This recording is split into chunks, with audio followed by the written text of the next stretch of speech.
Olá, telespectadores do Suncoast Cast. Hoje eu vou ter aqui o prazer de entrevistar Marcelo Perotto. Falei certo o teu nome, Marcelo? Não? Peteruto. Peterotto! Marcelo Peterotto. É italiano? Peteruto. Peterotto. Mais É uma difícil o correção. teu nome, hein, meu? Pouquinho, né? É italiano? Italiano, Tá sem cara de dúvida. italiano que você tem, né? Obrigado. Pô, e o Marcelo Charmoso. agora... Não, e agora você tá ligado a investimentos em fundos, é isso? Internacionais de real estate? Também, Gani. É? Também. Como é? Conta aí, conta essa trajetória, porque é um negócio que os brasileiros estão cada vez mais interessados, né? Em investir de forma direta ou indireta em imóveis nos Estados Unidos. Como é que você parou nisso daí, cara? Ô, Gani, eu tenho uma trajetória aí já um pouco longa. São 25 anos aí de mercado de praça. Comecei no mercado financeiro, fui empresário na área da saúde por 16 anos e há mais de 4 estou me envolvendo no mercado imobiliário americano. Para quem tem interesse... Mas você tá na saúde ainda, ou não? Você Ainda continua não, na área da saúde? Não mais. Não mais, agora não você mais. tá nisso aí, tá. Também nisso, né? Tá. Mas hoje uma vertical importante de atuação minha. Então hoje eu falo aqui em nome da Ecoplanet e do Suncoast Real Estate Fund. Tá. Inclusive agradeço aí Alfredo, Diogo, por todo o suporte e apoio que tem dado aí nesse trabalho. Que é um fundo de investimentos. O Suncoast é um fundo de investimentos, é um fundo privado de investimento nos Estados Unidos. Perfeito.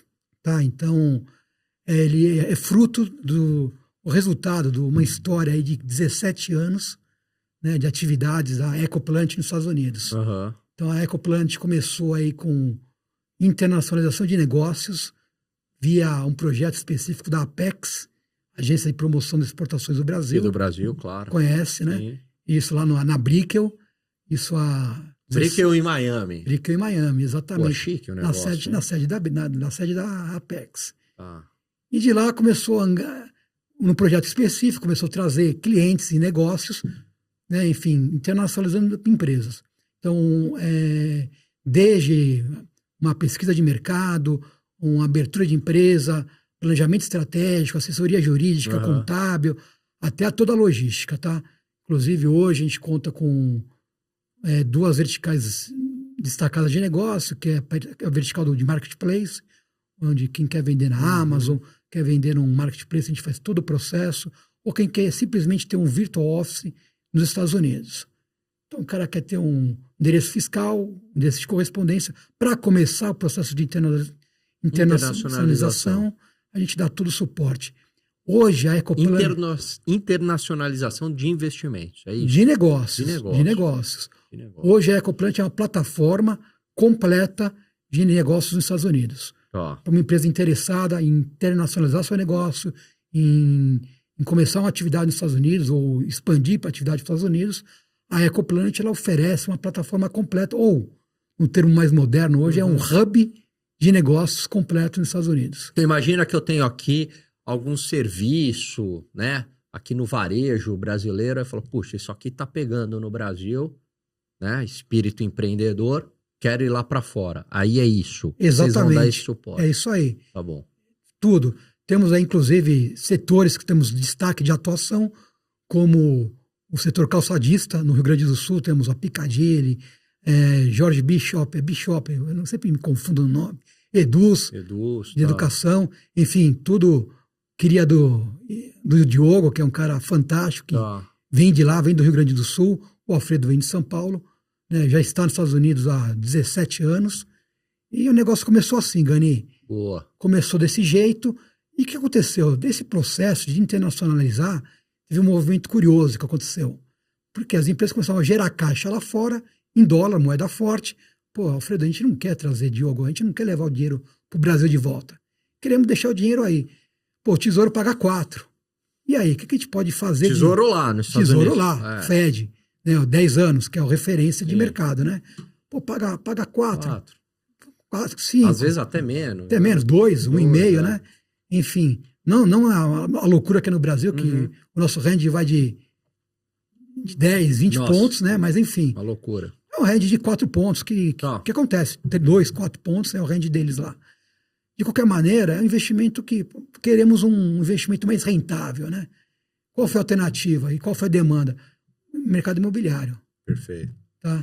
Porque isso é legal lá, né, nos Estados Unidos, porque as pessoas, porque a taxa de juros historicamente é muito baixa, e aí as pessoas, elas buscam rentabilidade em ativos de maior risco, né, como empresas, né? É muito natural isso nos Estados Unidos, né? Você busca ações, Sim, né? exatamente. E aí isso desenvolve o país, porque o capital está indo para a empresa, está indo para real estate, mercado imobiliário. Perfeito. Enquanto no Brasil, o grande negócio, e aí é ruim para o desenvolvimento do país, é ficar financiando o governo, né? Rentista. Rentista. O Brasil é E um nos país Estados rentista. Unidos não, como a taxa de juros é baixa, então você tem que buscar ativos, né? Empresa, real estate, você tem que, né? Isso é normal nos Estados Unidos, né? Alocar investimento em renda variável. Exatamente. Os Estados Unidos é um país pro-business, total. Então, tudo lá é para girar negócio. E começa pela taxa de juros. Então, se tem uma taxa de juros que incentiva o investimento, incentiva o fomento, a coisa anda, desenvolve, né? Então, sai dessa cultura nossa rentista, uma cultura pro-business, investidora, fazedora de negócios, né? Então, essa é uma diferença essencial de mercado brasileiro e mercado americano. Aí os caras lá com o dinheiro param e falam, pô, não quero ganhar 4%, vamos buscar como, né? Exatamente. Tá. Pô, e aí, o que a gente faz? E a Ecoplant começou, isso já são 14 anos, 12, 14 anos, na verdade. Começou a desenvolver produtos na área de real estate, primeiro por uma maneira mais segura possível, que a gente identificou naquela ocasião. Vamos fazer um BTS, que é um Commercial Build to Suit, né, onde você adquire um ponto comercial, um imóvel, com potencial de valorização, mas, enfim, adapta ele e faz um contrato de locação a longo prazo, com uma grande rede. Então, uma rede de capital aberto, McDonald's, Walgreens, CVS, Dollar Tree, enfim, uma grande rede. É um contrato que ele pode ser chamado de inquebrável, porque é uma grande rede. Você não vai quebrar. Você vai apostar que o McDonald's vai quebrar? Então, ou o cara cumpre o contrato, que é um contrato de 15 até 42 anos, na média 30 anos. Né? Então, o cara cumpre o contrato, se ele tiver que romper, ele tem que pagar todo o aluguel do período e dá uma rentabilidade, uma segurança para o investidor. E aí é legal, porque embora seja uma, tecnicamente falando, né, uma renda variável, né, mas tem uma característica de renda fixa. Por quê? Porque o risco é baixo e tem o pingadinho ali, né? Exatamente. Mensal, anual, né? Exatamente. Isso? É isso, perfeito, Gani. Tem o pingadinho e tem também a valorização imobiliária, que isso nos Estados Unidos é fantástica. Então, se eu pegar na Flórida aí nos últimos 5 anos, teve uma valorização imobiliária da ordem de 25%. Perfeito. Depende de regiões, pode chegar a 50%, 100%. Né? Então, a valorização imobiliária ela acontece de fato, né? Sim. E também tem a questão da liquidez. Como que isso começou? É importante falar isso, viu, Gani? Como isso começou? Começou via um projeto piloto, via uma SPE, que lá nós chamamos de SPV, né, uma sociedade de propósito específico, onde a gente junta um grupo de investidores para fazer essa aquisição. Então começou com 1, 2, 3, de repente tem uma massa grande aí de imóveis algumas dezenas de imóveis sob gestão, neste formato, e uma massa crítica também de investidores significativa. Hoje são mais de 100 investidores que acabam dando liquidez, acabam criando um mercado secundário para esses imóveis. Então, você tem uma fila de investidores, tem investidor que quer aumentar a participação, então um quer entrar, outro quer sair, enfim, tem a fila que quer começar a investir, e não teve um que não começou essa experiência e foi aumentando o trabalho conosco. Então, essa foi a dinâmica. Bem, falando em rentabilidade, isso é importante também para... isso aí é que o povo gosta. Exatamente, contextualizar. Um triple net dá historicamente de 6 a 10, depende da rede, 6 a 10%. Ao ano. Lembrando que você está ganhando dólar mais 10, né? Exatamente. Se você é um brasileiro. Eu estou ganhando 2 vezes o tesouro. Porque o pessoal fala, é 10. Não é 10, não. Você está ganhando, porque você está dolarizado, você está ganhando dólar mais 10. O pessoal não fica, IPCA mais 7 é maravilhoso e dólar mais 10, né? Exatamente. Exatamente. E se a gente pegar a curva do dólar, obviamente tem todas as oscilações que ocorrem ao longo do tempo, mas ela é para a direita e crescente. Não, dólar no Brasil cresce. Só teve um período que foi aquela exuberância Fora da curva, internacional fora da curva. 2013, 2008 ali e tal. Só ali, tirando que acontece de 100 em 100 anos, é crescente. Mas esse é um ponto importante, até para decidir, né, investir no mercado exterior, no mercado americano, né? Você entender a previsibilidade e a estabilidade econômica. Tem alguns fatores, não só esse, mas tem alguns fatores, né? Mas esse seria, eu chamaria do primeiro, né? Então, você pega a economia americana, eu tive a oportunidade, enfim, a gente fez um roadshow, 2 roadshows no ano passado, de lançamento do fundo aqui no Brasil, tá? Em setembro, outubro. Fizemos um terceiro roadshow, etapa, né, nos Estados Unidos, levando investidores, enfim, tudo isso. E tive a oportunidade de participar de alguns eventos importantes, como o Imersão Elite, onde reuniu um grupo de 200 empresários, construtores e incorporadores. Eu tive a honra, agradeço ao André Darel, ao Israel Grado, pelo convite, né? Que tive a oportunidade de falar sobre o mercado, internacionalização do mercado imobiliário, investimento em real estate americano. Então foi uma palestra que fechou o primeiro dia, antes do jantar, então tive a oportunidade de falar no jantar sobre o assunto, né? E por que investir nos Estados Unidos, né? Por que investir conosco? E foi aí um papo muito bacana, e me gerou aí, vários leads que estão se convertendo realmente em clientes e potenciais clientes que moram, vão primeiro aqui, no conceito. Depois eu até dou minha opinião aqui. Perfeito. Por que você acha que vale a pena investir nos Estados Unidos? Não estou falando ainda no quê? Se é mercado imobiliário, por meio de fundos, né? Mas por que você acha que é legal? Olha, se eu tivesse patrimônio, vamos julgar que eu tenha patrimônio, eu quero preservá-lo. Tá? E eu acho que a diversificação é fundamental para a preservação do patrimônio. Perfeito. Você falou. E a diversificação em moeda forte, melhor ainda, moeda forte, dólar. Dólar é a moeda de referência no mundo. E se a gente pegar isso, acho que você, né, como um economista aí consagrado, um comentarista, todo mundo está todo dia vendo na televisão, né, na Morning Show, no 3 em 1 e por aí vai, né? No Jornal da Manhã, Jornal da Manhã. Então, enfim, você é um cara que... Imagina. E é um amigo, posso chamá-lo de amigo também, né? Então, vai na questão da preservação do patrimônio, primeiro ponto de decisão, o cara quer preservar, tem que dolarizar a parte do patrimônio. A preservação do patrimônio é fundamental. Né? E você sabe muito bem disso. Você trabalha, você é economista-chefe da MSX, né? E faz indicações constantes de carteira nos Estados Unidos, internacional. Né? E então, até a nossa conexão, acho que hoje aqui muito forte é essa. É por que investir lá fora. Eu sou suspeito. Eu estou perguntando para você porque eu sou meio suspeito. Eu também sou, porque eu sou pró-moeda forte, pró-previsibilidade econômica, segurança jurídica, risco cambial. Então, se a gente pegar, falando em risco cambial agora só, né? Os Estados Unidos, em relação a todos os outros países do mundo, o dólar só vem ganhando valor nos últimos 10 anos. É impressionante. Então, os Estados Unidos já crescia em dólar, porque não adianta a gente falar cresci mais em reais, mas a gente desvalorizou o câmbio, os juros comeu, enfim, a inflação comeu. Então tem que ver em moeda forte, moeda que a gente pode comparar. Não, e tem outra coisa, né? Por exemplo, uma parte da nossa inflação está ligada a aumentos de dólar, né? Por quê? Porque tudo isso aqui tem dólar, né? Aqui tem dólar. Exatamente. Tudo, né?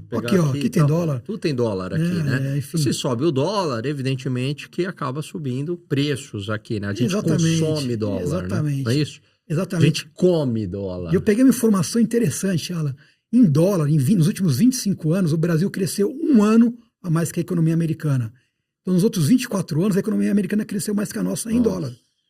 Então, o que acontece? A disparidade, ela aumenta. E isso não é só para o Brasil, não. Se você comparar com as grandes economias da Europa, da Ásia, enfim, ou Portugal, que o pessoal brasileiro gosta de investir também no mercado imobiliário português, né? Em Portugal, teve um descolamento da economia americana em relação à Alemanha, em relação ao Japão. O único país que vem acompanhando uma curva paralela aí, mas ainda um pouquinho a menos, é a China. Tem apresentado um desenvolvimento educacional, tecnológico fantástico. Mas fora isso, os Estados Unidos vem cada vez mais descolando. Então a gente vai voltar para o Brasil aqui, né? Que a gente é o país do futuro. Eu sou nacionalista. E nunca chega, né? Nunca chega, o futuro não acontece. A gente já tem experiência, vivência de vida. e ver esse futuro, esse discurso se repetindo. Nossa, se renovando, se repaginando, mas o futuro de fato não chega, né? Então, se a gente pegar aqui o dólar...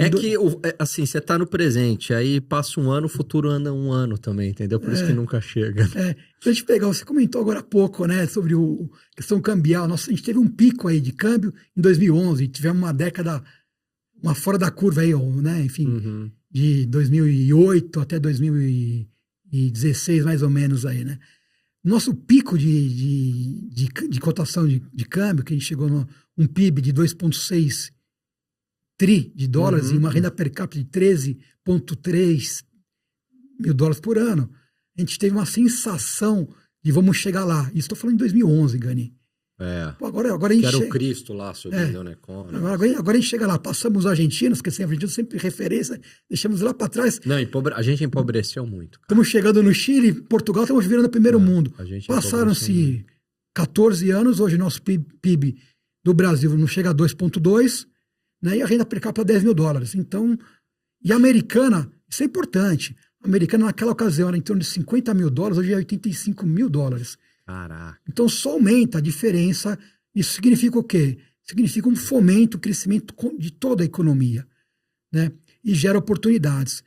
E em falar em oportunidades, eu queria falar um pouquinho de mercado imobiliário, particularmente da Flórida. Não, é isso que eu ia te perguntar. Eu ia falar, para mim tá muito claro, eu também tenho essa mesma visão que a sua do porquê investir nos Estados Unidos, né? Bom, primeiro porque você tem menos risco. Dá uma opinião sua. Não, então, né, primeiro porque você tem menos risco, né? Então, acabou, né? Você tem bem menos risco do que no Brasil, porque ninguém se preocupa com o risco até ele acontecer. Na hora que ele se materializa, risco é importante, né? Exatamente. Risco é incerteza da coisa dar errada, né? Exatamente. De ser contrário à tua expectativa. Muito bem. Segundo, em termos de estratégia de investimento, diversificação global, não adianta colocar todos os seus ativos no Brasil, porque se tiver uma crise econômica no Brasil, vai tudo por água abaixo. Ações caem, títulos do governo caem, começa a ter problema de crédito, um monte de empresa quebra, você não recebe, mesmo na renda fixa. Então não adianta, você tem que botar o dinheiro lá fora, fazer essa diversificação internacional. Colocar lá fora direto ou indiretamente, mas tem que colocar. Muito bem. Outro ponto é que as pessoas têm uma ideia errada, equivocada, de que Brasil tem mais rentabilidade que os Estados Unidos. Né? Por quê? Porque, veja, você está, mesmo num título público norte-americano, você está dando 4%, você está ganhando dólar mais 4%. Você não está ganhando só 4%. Porque as pessoas só comparam o 4% com o 13,25 aqui. Né? 4%, ou pegando um pré, 14%. Não, mas você está ganhando dólar mais os 4%, certo? Perfeito. Se eu entrar aí em outros segmentos, mercado imobiliário, REITs, se eu entrar no mercado acionário, aí a rentabilidade dá de lavada aqui. Então tem essa falsa ideia de que o Brasil tem rentabilidade. Olha a nossa bolsa, cara. Olha a nossa bolsa. É o eterno 120 mil, né? Fica ali, eu olho desde o pré-pandemia, 120 mil, não anda 120 isso, mil, cara, é desesperador. Você pega o S&P 500, né? Você pega qualquer empresa nos Estados Unidos, subiu, né? Então, eu sou suspeito para falar, porque eu acho que assim, você tem menos risco, mais rentabilidade, você diversifica, enfim. Agora, a minha pergunta para você tá bom, puta mundo de investimento lá fora, nos Estados Unidos. Sim. E aí, mas você investe em quê? O que você defende? Você fala, não, cara, isso eu acho que é o que vale a pena. Bem, no nosso caso específico, o mercado imobiliário. Mercado imobiliário. E aí, por quê? Porque para investir, você tem que, obviamente, conhecer o que você faz. Tá. Então, primeiro, se eu vou internacionalizar o meu investimento, eu tenho que conhecer ou ter suporte de informação do mercado que eu estou indo. No caso do mercado americano, nós conhecemos. E no caso específico de OEC, nós conhecemos todo o produto. As teses que você pode desenvolver nos Estados Unidos são as mais diversas. Tá? E uma melhor que a outra. Tá? Você tem o mercado de alto luxo, tem o mercado de multifamily, mercado de gestão, mercado de flipping de casas. Tudo dentro do mercado imobiliário. Tudo mercado imobiliário. E tem o mercado de single homes, especificamente single affordable homes. Tá? Que é o que a gente começamos, na verdade, pelo BTS, Build to Suit, que eu expliquei. Que você explicou, né? Que pega lá o lugar, faz uma reforma, adapta para aquela empresa e aluga. aconteceu? Só que eu te expliquei agora, lá atrás, que a gente dava uma rentabilidade de 4 a 10%, porque é um investimento muito seguro. Tá muito, muito certo. Igual imóveis aqui, né? né? E aí sim. Seguro. Né? Mas o pessoal começa a funcionar, pô, queremos outros produtos, queremos mais rentabilidade. É um movimento natural. Você sabe muito bem disso, você passa por isso. E qual foi a nossa alternativa? Vamos entrar no mercado de construção. E vamos eleger um segmento que nós acreditamos e vamos desenvolver uma tese em cima disso. Começou de maneira laboratorial, sabe, com 2 casas, capital próprio, enfim, para testar a ciência do negócio, tá, do affordable home, que affordable home lá fica até um pouco um disparate comparar que seria Minha Casa Minha Vida. Não é. É a casa para baixa e média renda. Porque baixa e média renda lá, com a economia americana, é 8, 10 vezes maior que a nossa, depende do momento, né? Sim. Então, a mesma coisa do imóvel. Estou falando de um imóvel de $300 mil, que aqui vale 30, 40 mil dólares, que é a Minha Casa Minha Vida. Lá, uma casa para baixa renda, média renda ou média baixa, é imóvel de $300 mil. Tá bom? Então, foi o público que a gente elegeu para estar atendendo. E principalmente na Flórida. Por que na Flórida? Porque a Flórida teve... Isso já era uma tendência, Gani. A Flórida... eu gosto, quando eu falo em Flórida, antes de falar de Flórida, eu gosto de contextualizar a região. Tá? Por quê? É importante. Os Estados Unidos é tão grande que a gente tem que regionalizar para poder entender e comparar com outros lugares do mundo. Né? Então, se eu pegar, vou dividir a região Sudeste, Nordeste, Sudoeste, Oeste, Meio Oeste, que são as regiões, o Norte, Sul, Leste e Oeste deles ali, né? Então, eu pegar a região Sudeste, só onde a Flórida está localizada, estou falando de um PIB de mais de 6 trilhões de dólares. Hoje seria a terceira economia do mundo, Gani. Caramba. Né? Se eu pegar só a Flórida e a Geórgia, que são 2 estados contíguos, são os grandes hubs de entrada na região, os hubs logísticos, né? Seja a Flórida via portos, aeroportos, e a Geórgia via aeroporto de Atlanta. Né? Que é o mais movimentado dos Estados Unidos. É, um dos mais, se não for o mais, é um dos mais, né?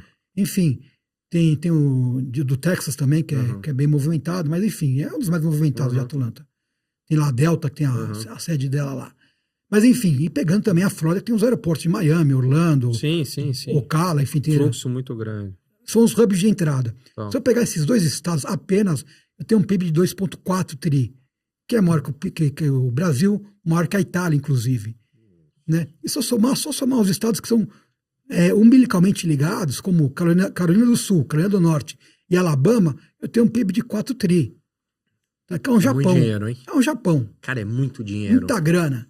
Né? E a Flórida está abastecendo, e é a locomotiva de tudo isso.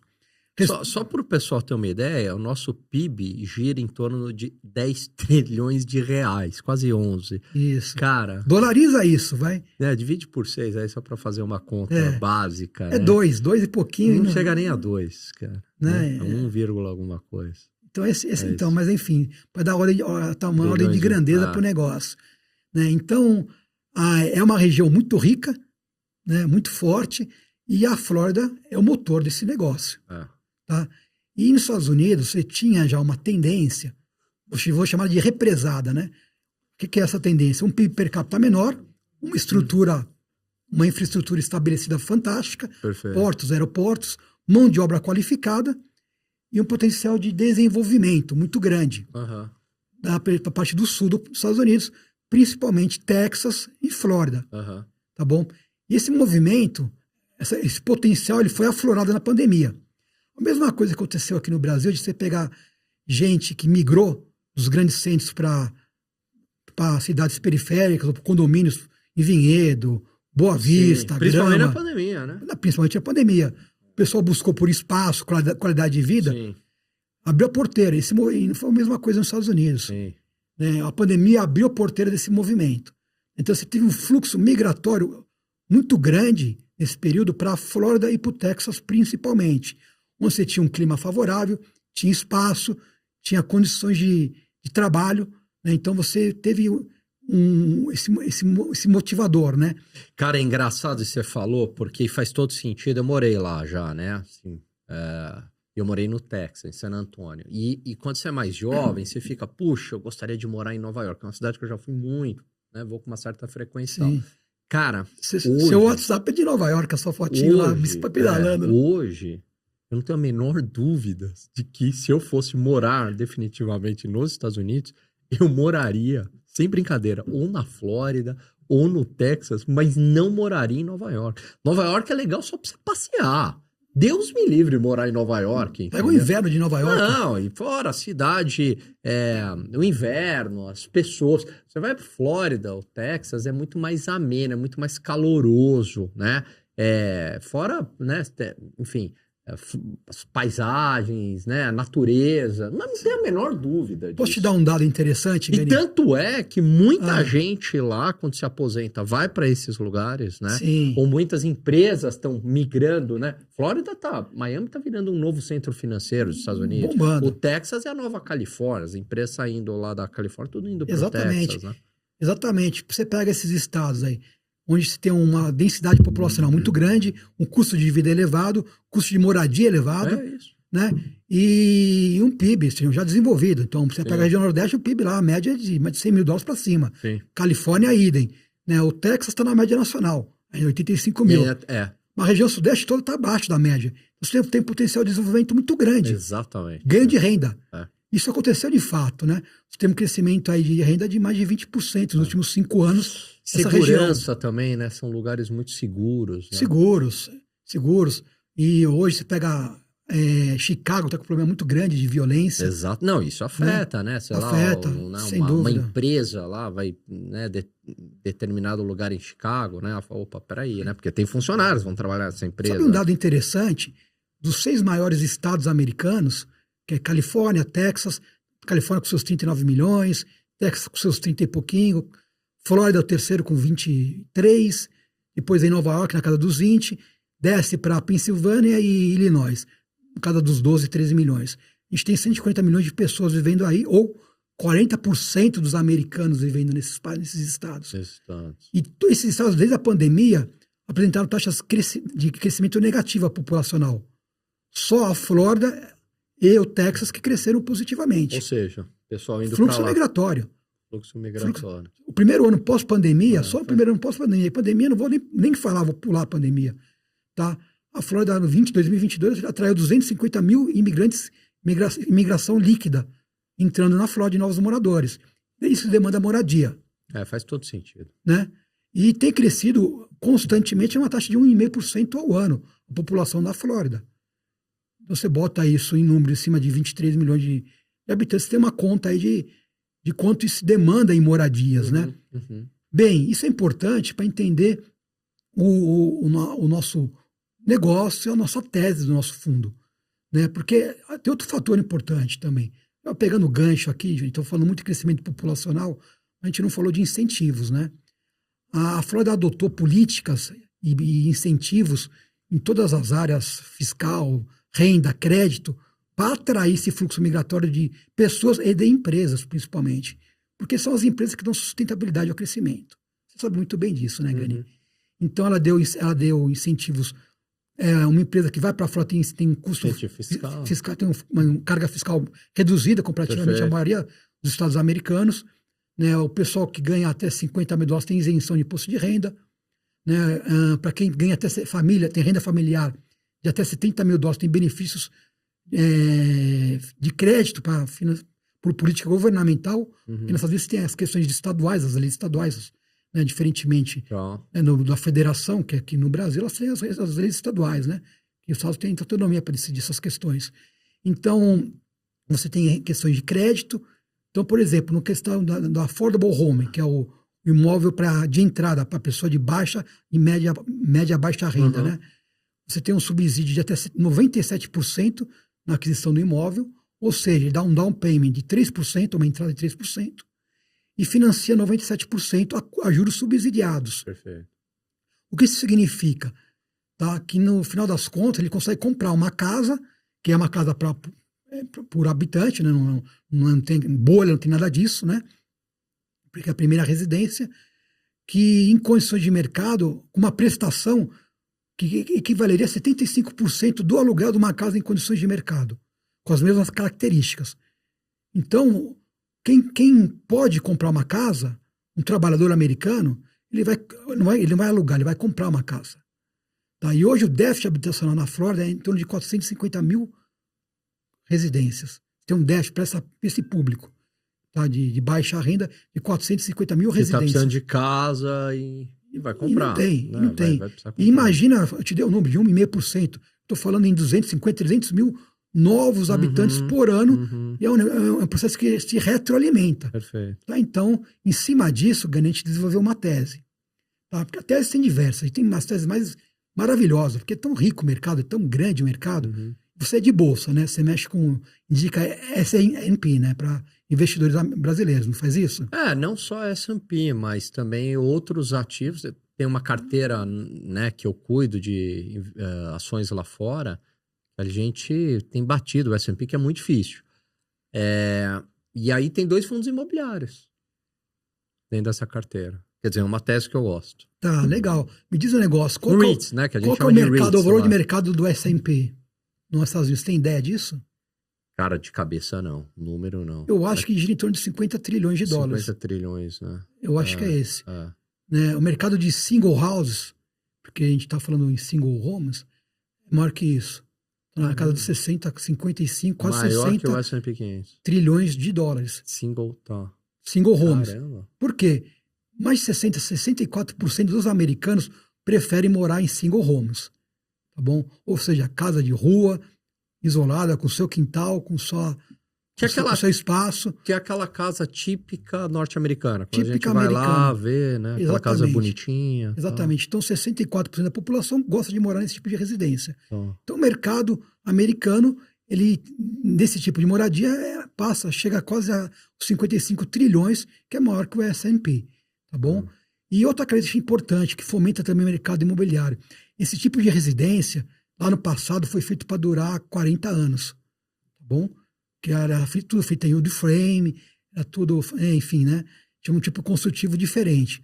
A idade média dessa habitação hoje, desse mercado, é de mais de 55 anos.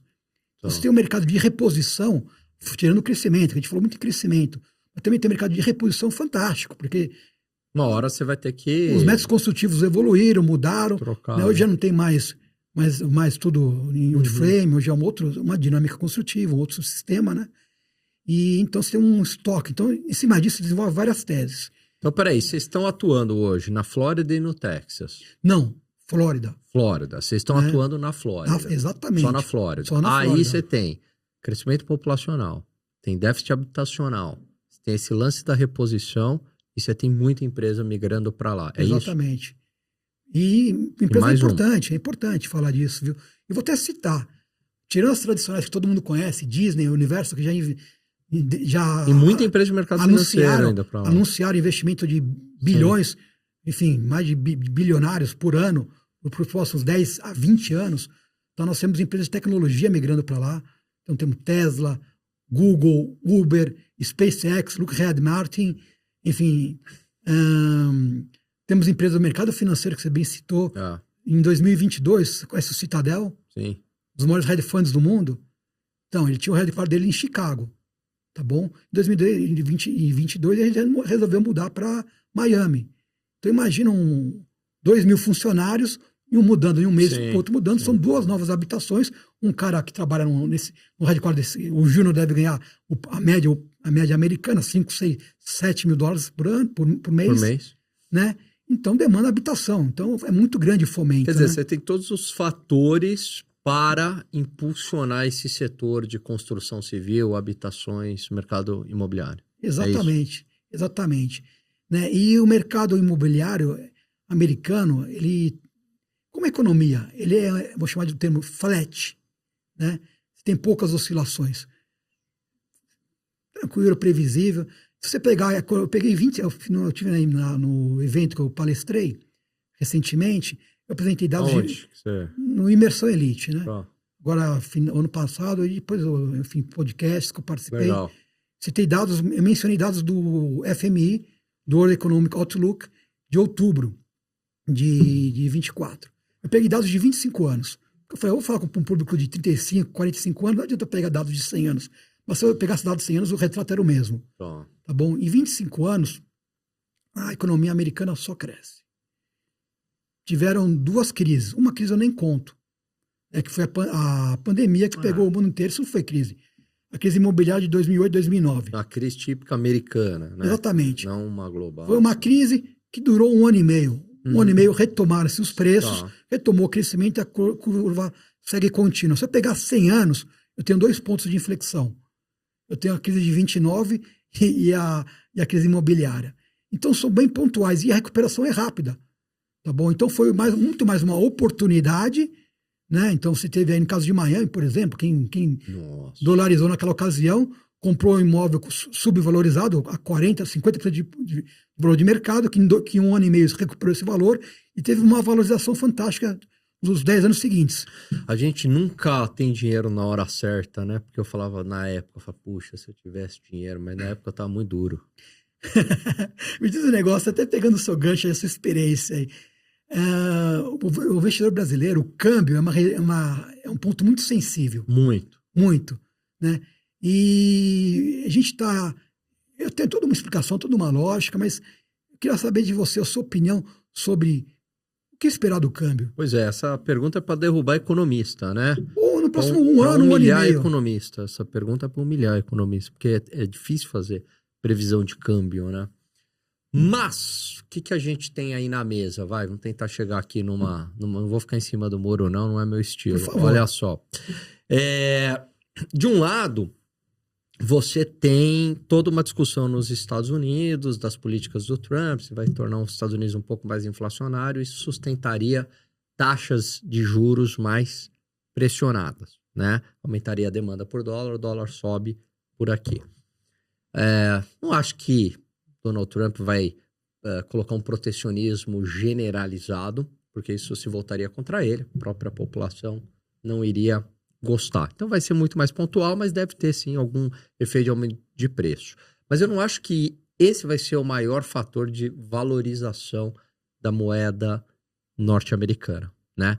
Do lado externo, eu vejo que com o Trump, né, principalmente com o trabalho que eles estão fazendo de corte de gastos, né, de enxugar a máquina pública, isso pode tornar os Estados Unidos ainda mais forte, aumentando a produtividade, crescimento da economia americana. Perfeito. E aí aumenta a demanda por dólares, né? Então continua os Estados Unidos forte, sustentável, crescendo. Então esse é um fator que eu vejo como importante. Agora, principalmente a nossa política fiscal aqui no Brasil, né? E aí a desvalorização do real, né? Então as pessoas migrando lá para fora, buscando oportunidades lá fora por conta do problema fiscal no Brasil.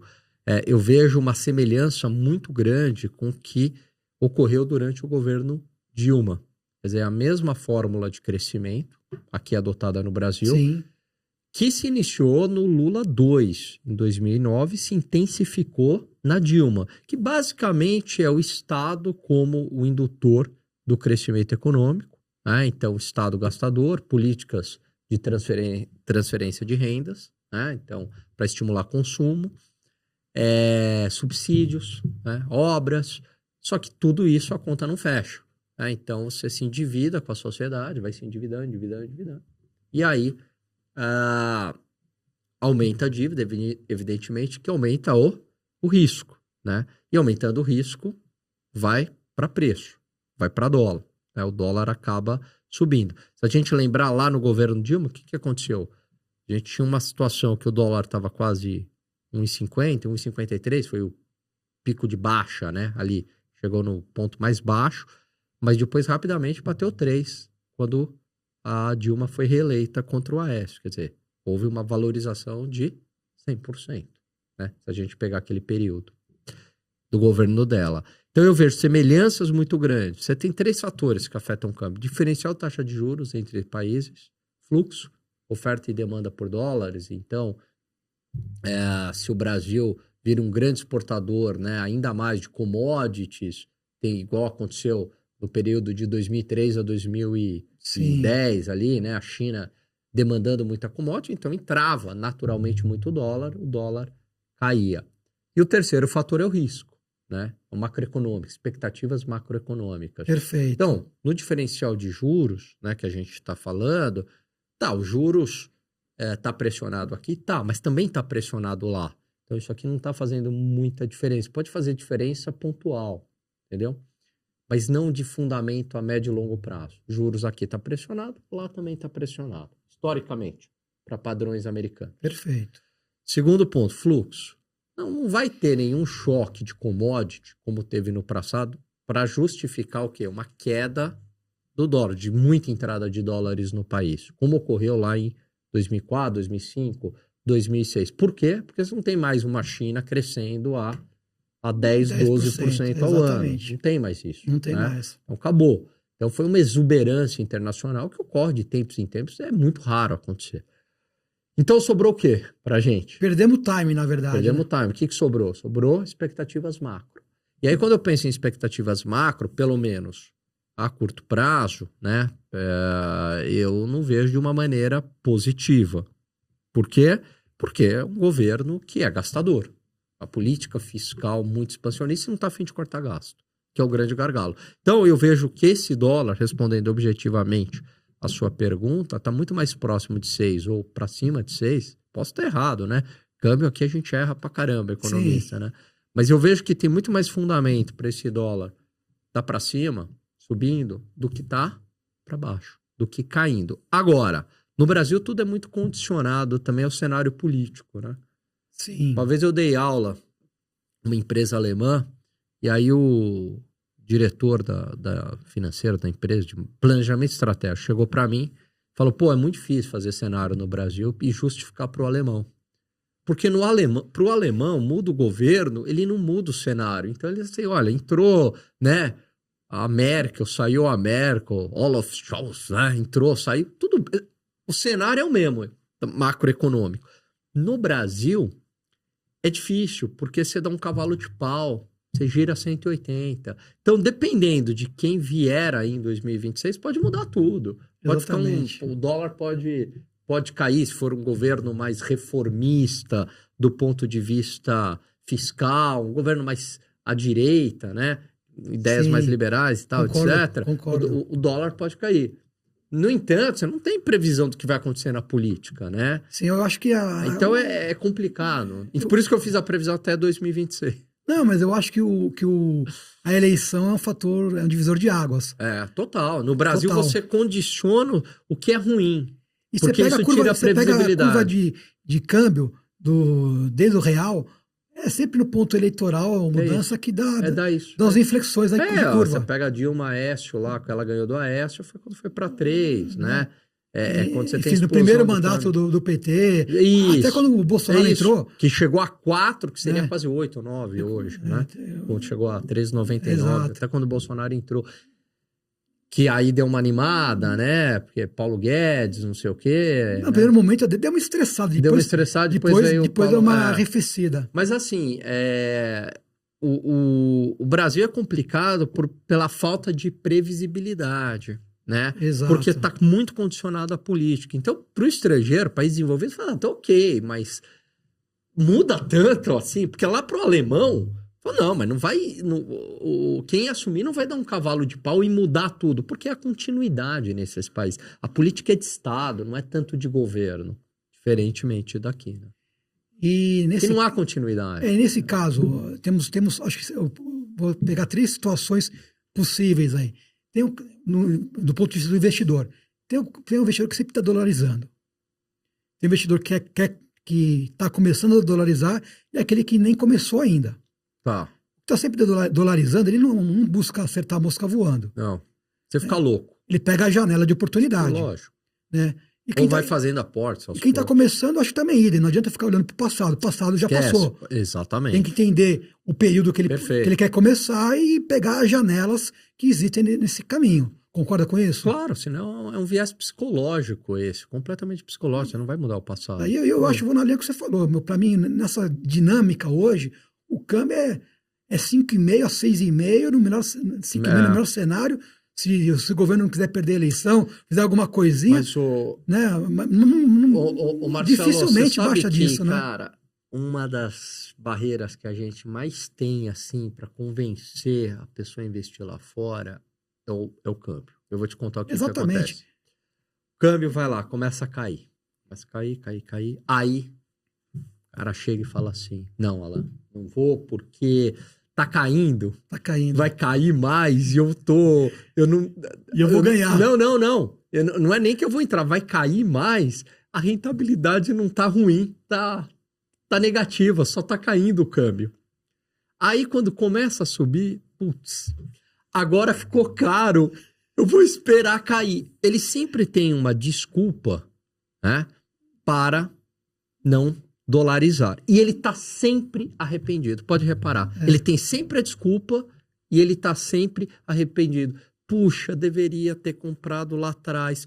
Puxa, né? Deveria ter entrado já há 2 anos. Nossa, agora eu perdi o time, não sei o quê. E aí eu falo o seguinte, meu amigo, acertar o câmbio é muito difícil. Tá bom, vamos imaginar que você entrou a 6 e foi para 5. Entrou com o dólar a 6, tudo melhorou e foi para 5. Quanto que dá aqui? Pega a calculadora dá uns aqui. 15, 16%. 16% de queda. De queda. Você tem ativos nos Estados Unidos que rendem muito mais do que isso. Exatamente. Num ano. Um ano. E não tô nem pegando as magníficas 7. Porque todo mundo pega essas. Mag 7. Eu não acredito nessa desvalorização dessa magnitude. Não, né? Eu acredito num ajustezinho de 5%. Não, tô nem pegando pegando Google, Microsoft. Não. Tô nem pegando essas. Né?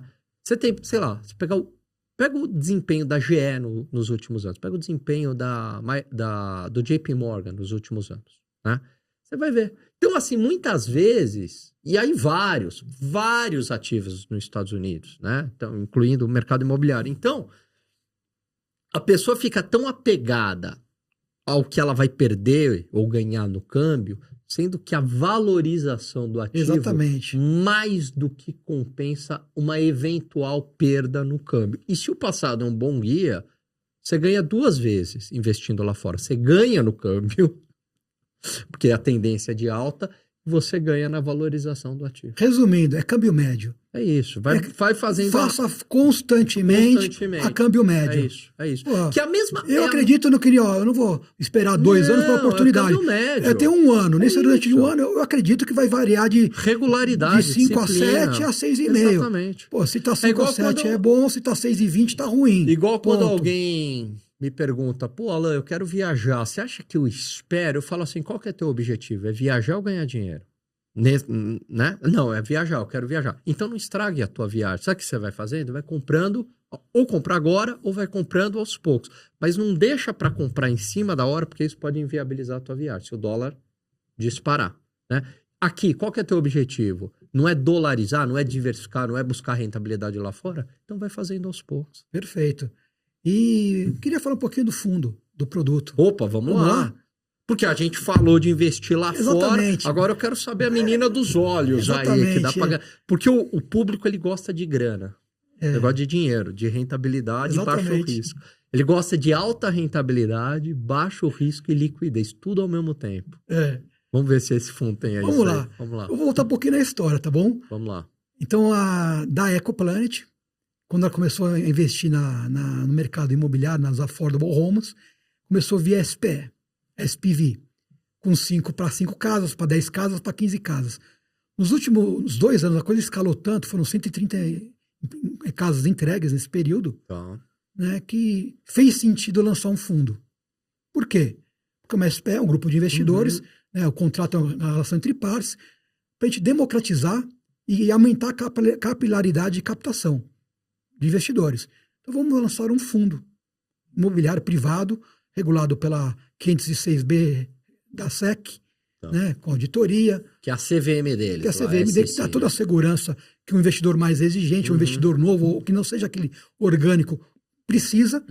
Né, e lançamos um fundo com essa finalidade, né, para construir affordable homes. O que a gente faz? Por conhecer muito bem a região, toda a Flórida, que é nossa, primeiro você tem que conhecer.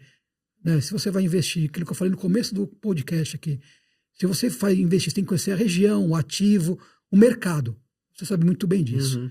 Né? Então, na Flórida, tudo o que a gente já falou de potencial de crescimento, a gente seleciona áreas específicas, porque na Central Flórida, Porque a Centroflor tem um conceito que eu gosto de usar bastante, que é o conceito de Lego. Tá? O Lego, brinquedo, não? Lego. Exatamente. Desenvolvimento planejado. Tá bom? Então você tem lá espaço disponível, comparado aos estados de outros do Nordeste, né? Enfim, você tem espaço terra, né? As áreas são maiores, e você tem áreas disponíveis. Você tem lá pegar a parte de Holanda, que a pessoa conhece mais, né? Tem o Kissimmee, tem Champions Gate, tinha a direita, tinha a esquerda, tinha para baixo. Onde a gente vai desenvolver? Construir um bairro novo, há 8 anos atrás, que era mato, que é o Champions Gate. Hoje é um bairro estabelecido, consolidado, que nem Kissimmee estava se consolidando, hoje é uma referência de crescimento. A gente procura comprar por áreas de alto poder de desenvolvimento, sempre tem uma locomotiva que impulsiona isso. Qual é essa locomotiva? É uma nova indústria, um novo investimento que é anunciado, planejado.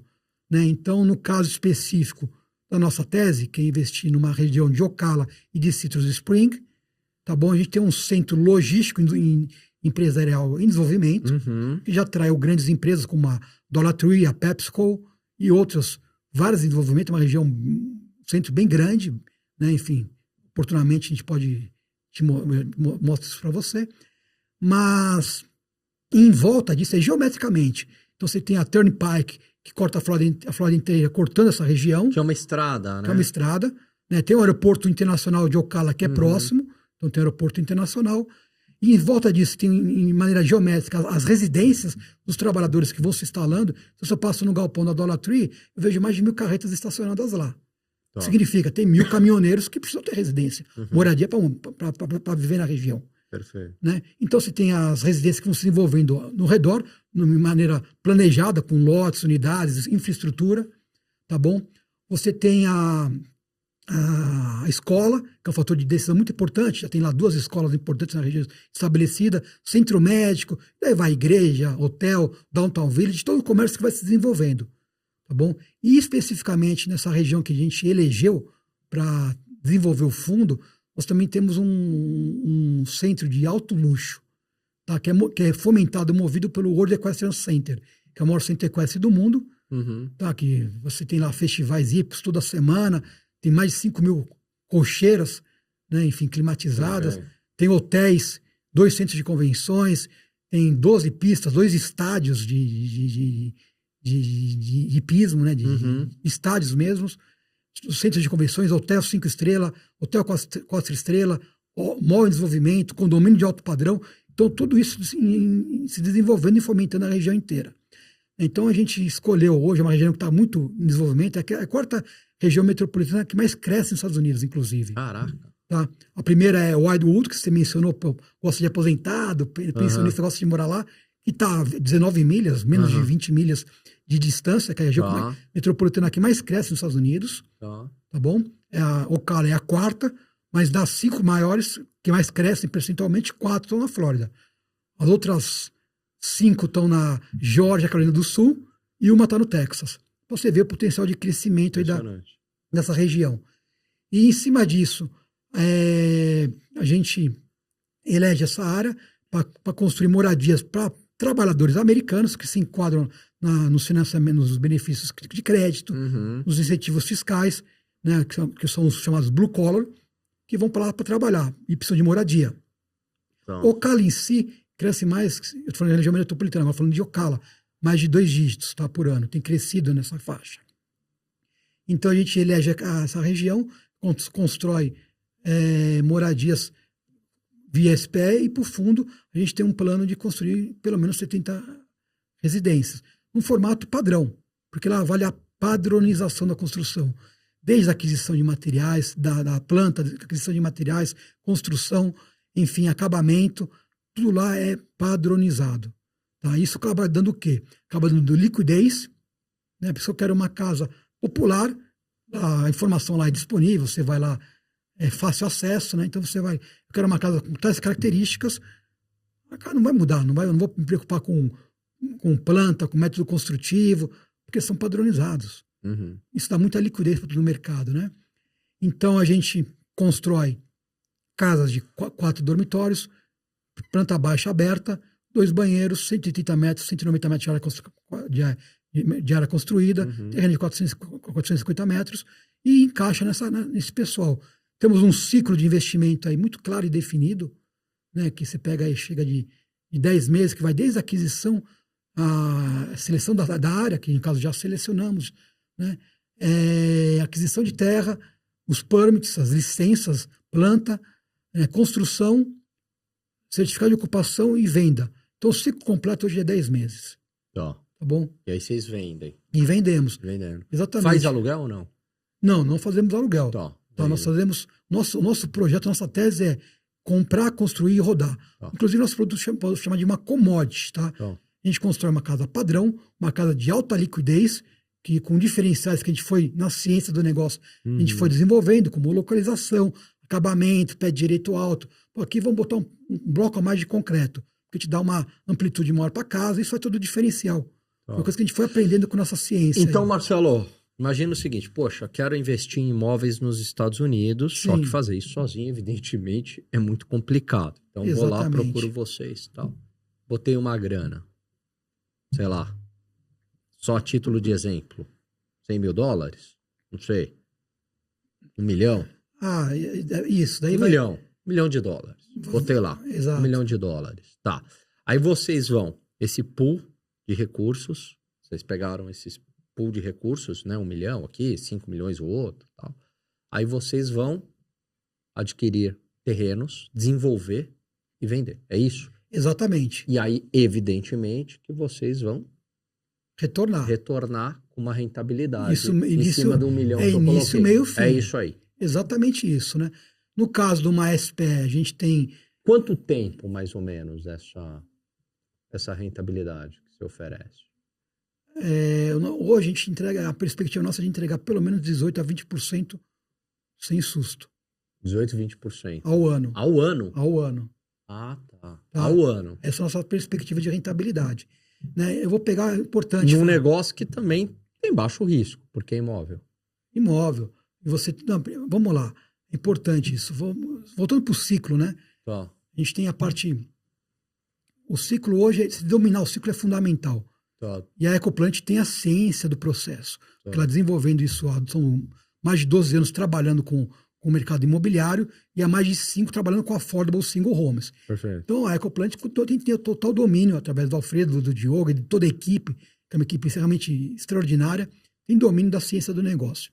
E vem só aprimorando e desenvolvendo o processo. Tá. Então, da aquisição de terra à venda, o ciclo vai de 10 a 12 meses. A gente gosta de jogar com uma margemzinha de folga, 12 meses. Mas você tem que ter esse conhecimento para poder realmente controlar esse ciclo, senão você acaba se perdendo em etapas do processo, né? Desde a aquisição, porque você tem que saber, você compra um lote que não está preparado, não tem luz, não tem água. Então a gente tem todo o cuidado na seleção do terreno, compramos terrenos preparados para construção. Se você vai lá, tá pegando o terreno e acha um ovo de tartaruga, lá você não tem jeitinho de lei, você tem que parar, tem que remover tudo, então você pode perder meses nisso e o ciclo se estende, né?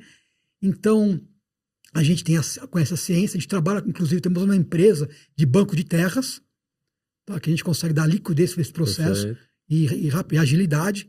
No caso do fundo, a gente já garantimos toda a execução do fundo, com essa nossa empresa de banco de terras. Então, a gente já pula essa etapa de seleção e compra de terreno.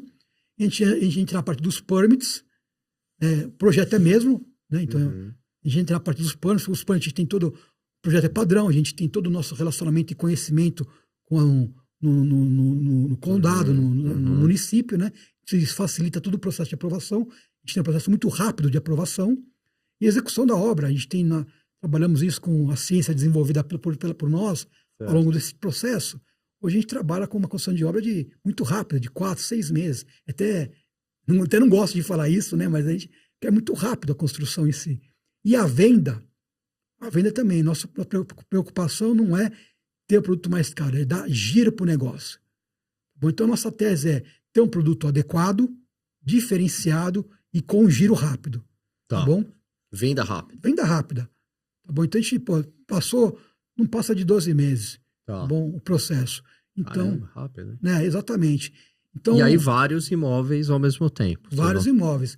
Então, o investidor que está interessado, né, em entrar e aplicar conosco via no via fundo, por exemplo, ele tem lá as regras de entrada, tem os tiers, né, as faixas de entrada, daí você vai ter as condições, cada faixa tem a sua condição, Claro. tá bom? Mas é uma rentabilidade extremamente diferenciada que a gente acaba entregando, como também o nosso histórico é baseado tudo nas SPs, né, as SPVs, né, que a gente entrega historicamente entre 18% a 20% por ciclo. E aí, se no meio eu quiser falar, putz, estou precisando do dinheiro, posso, tipo, resgatar essa cota ou vender essa cota? Não, tem início, meio e fim. Início, meio e fim. Né? Tá. O que acontece, né, até isso é importante para a questão cambial, a gente fez esses roadshows, a gente pensou, a gente estava para testar o mercado e para sentir o formato adequado. Uhum. Inicialmente a gente pensou em 2 ciclos de investimento, ou seja, compra, constrói e vende, compra, constrói e vende. Só que isso em um prazo de 2 anos. Só que a gente pensou, se você pegar 2 anos, a gente vai avançar o período eleitoral, vai ficar muito longo esse processo, não seria melhor nós fazermos 1 ano, ao invés de 2, e um ciclo apenas, porque a gente consegue dar mais previsibilidade, e por ser o nosso primeiro fundo, né, nós já estamos trabalhando no segundo, terceiro, tá? Mas esse é o primeiro fundo. A gente achou importante essa decisão de vamos reduzir para um ciclo, que a gente vai estar concluindo o processo em até 15 meses, que é durante o processo eleitoral do ano que vem, né, que o dólar vai estar estressado. Então a gente tem uma certa previsibilidade. Se o cara pegar uma janela adequada nesse momento para entrar, ele vai ganhar na questão cambial, que o pessoal tem medo. Possivelmente ele vai ter um retorno. Já no câmbio. Sem contar o imóvel. Sem contar o imóvel. Entendi. Tá bom? E agora, o mais importante, Marcelo, tá, e aí, pra galera investir nisso? E aí, faz como? Tem que contactar a gente. Tem que contar? Como é que é contar? Contactar a gente. Eu vou até dividir aqui por favor. Né, com vocês aqui os contatos. Bem, Gani, nós estamos prevendo agora abrir o nosso primeiro closing date, estamos concluindo todo o processo, né, porque é um processo longo de formalização, de documental, de assessoria jurídica, contratual, estamos concluindo e abrimos nosso primeiro closing date em breve. Então, quem quiser informações, quiser mais detalhes, é só me contactar. Tem aqui o site da Ecoplanet. Aí é teu e-mail, meu e-mail. Boa. E estou à disposição para prestar qualquer esclarecimento, qualquer informação necessária. Enfim. Gani. Marcelão, obrigado. Olha, foi um ótimo papo, manja muito de investimentos lá fora e principalmente investimentos em real estate, né? É isso aí. É isso aí. Agradeço o tempo, a atenção, o convite aqui para estarmos conversando e conte comigo em qualquer necessidade. É isso aí, terminamos aqui esse bate-papo aqui com o Marcelo, com essa fera aqui em investimentos imobiliários nos Estados Unidos, um fundo especializado em real estate. Fica a dica aí, um grande abraço a todos, até a próxima. Valeu, galera.